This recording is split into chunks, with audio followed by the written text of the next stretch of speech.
Hello everybody, Master Pravus here. Welcome to Mod Break.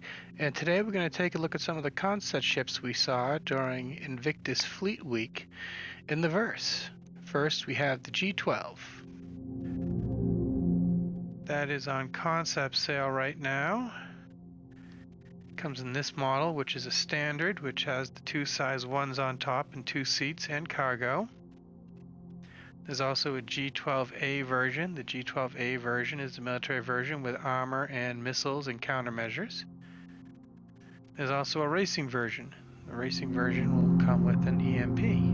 No armor though. This is the Nova battle tank. Still in concept. I don't even think this is to scale.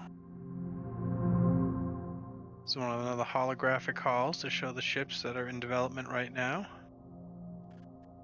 This is the RSI Polaris. The Polaris is one of the smallest capital ships, but it should be manageable by a smaller crew than usual capital ship. The Polaris probably will take 8 to 13 people to properly crew it.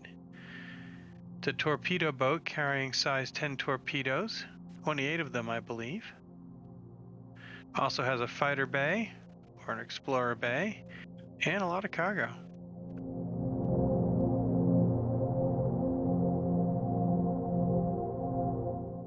This looks like the RSI constellation Taurus. The Taurus has still not been released yet. It's the cargo variant of the RSI constellation. Looks like it has an Aquila front end on it though.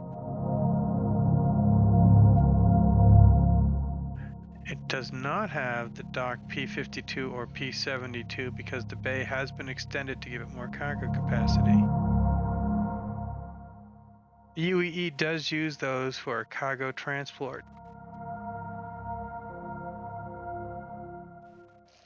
Over on this side, on the next day, we have the Aegis Dynamics exhibit. Right here we have the Nautilus. This is going to be a Corvette class mine layer.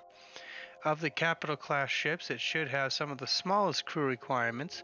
A minimum crew requirement of 4 and a maximum of 8. Although that's just for filling all the positions. You could put more on there and do shift swapping or hut bunking.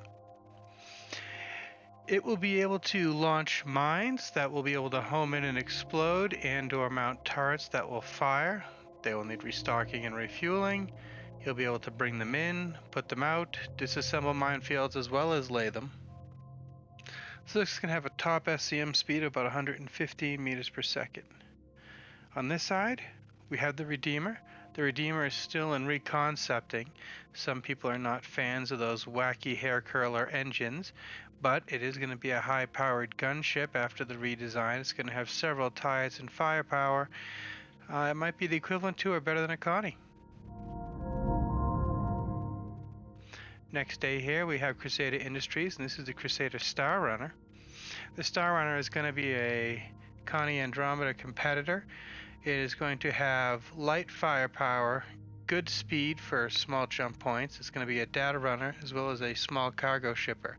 It is also going to be considered a smuggler ship because it will have internal Jeffries tubes for hiding people and cargo.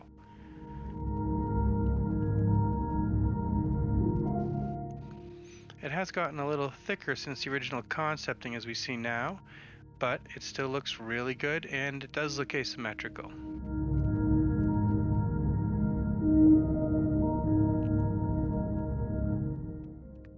You can see the asymmetry better from here.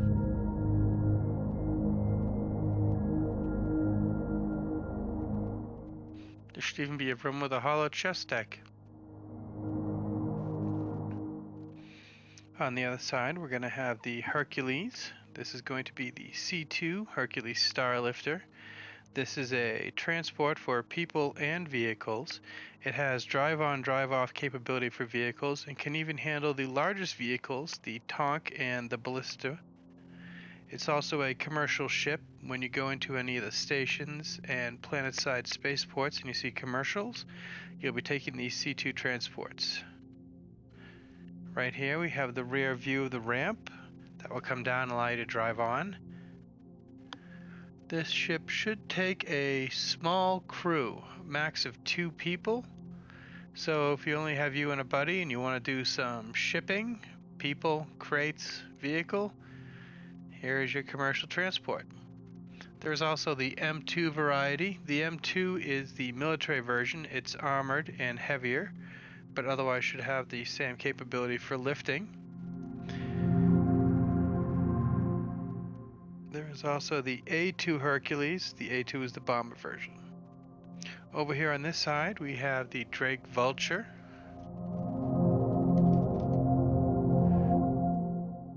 The Vulture is from Drake Interplanetary. It is one of the salvage ships for the introduction to salvage gameplay. The arms in front will pull apart. There'll be tractor beams and lasers to tear apart ships, strip ship armor off for materials, eat scrap, create scrap. You also got the EVA out, pull components, and there'll be some storage in the back. This is a one-person ship. Has a max SCM speed of 165 meters per second.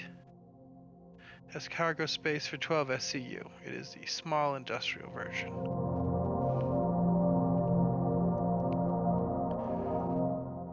Now that we're done looking at the Vulture, we're going to go take a look at the last of the Drake concept ships they're showing us.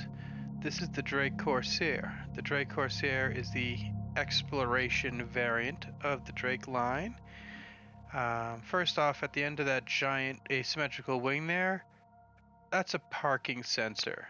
No railgun, no giant laser, parking sensor, I swear. It just looks like a giant gun. Now, the Drake Corsair is going to be a competitor to the Constellation Aquila.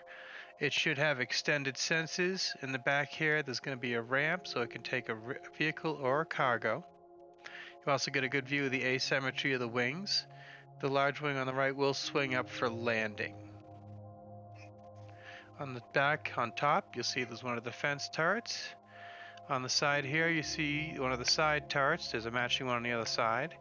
Currently, the side turrets seem fairly useless, but if they were able to fame forward, along with all the weaponry available to the pilot, it would be an overwhelming first strike ship.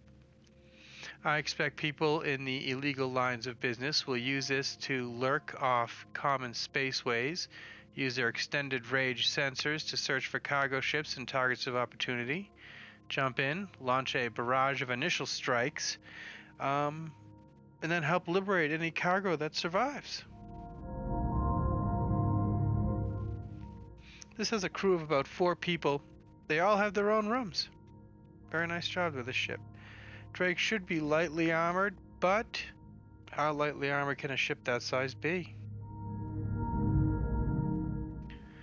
Overall, the Corsair is a very interesting ship from Drake. I have a CCU for it for one of my ships in case I like it when it comes out. Now we're going to look at some more of the ships that are inverse but not player flyable yet. Coming up here, we have the Javelin. This is one of the this is the largest player-ownable ship in the verse of Star Citizen. The Javelin is a destroyer. It's made by Aegis. It's about 480 meters long, about 72 meters high. Currently, the cargo is listed on the website is 5,400 SCU. And if you're one of the lucky people with lots of money to burn and lots of time and some luck, when these go on sale, they're in limited quantities and they're available for $3,000. Ridiculous amount. It's going to take a lot of people. The minimum crew just to move this ship around is going to be 12. The maximum crew is going to be 80. You would need more than a server full of people right now with the current development of Star Citizen to crew this ship. Right now it's just in-game and scripted for this event. Right now it's landing at the space station with all the very beautiful fireworks. We're going to try and get close to this and get a better look later.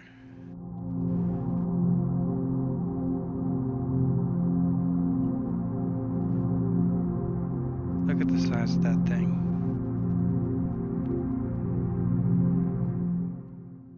Also flying around are the F8 Lightnings. They have a really nice red paint job. These large capital ship docks are new in patch 3.9. They may be making a comeback once they get docking working. They'll need these kind of large landing bays for a lot of the capital ships that'll never be able to land on a planet. At least not with normal gravity. They'll never get back out without a lot of tow ships for assistance.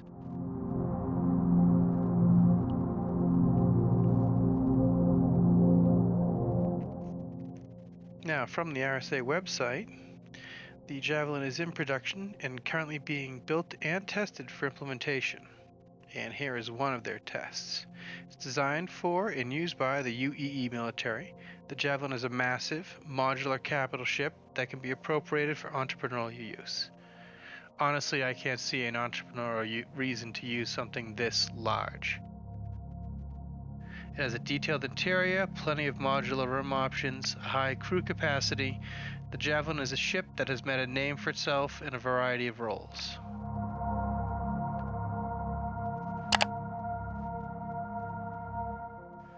Let's take a better look here. See how close we can get before the AI takes over and kicks us out. Over on the sides there you see the Idrises. These are the Idris M versions. They're escorts for the massive destroyer above us. All those fireworks.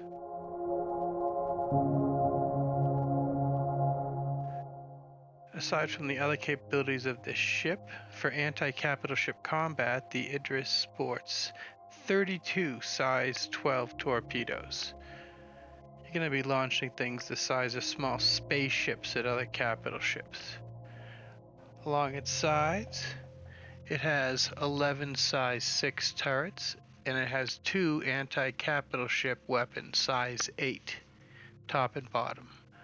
They swing into place and out of the way for jumping in normal flight. We're going to try and get close, but the AI is going to pull us away as soon as we get too close.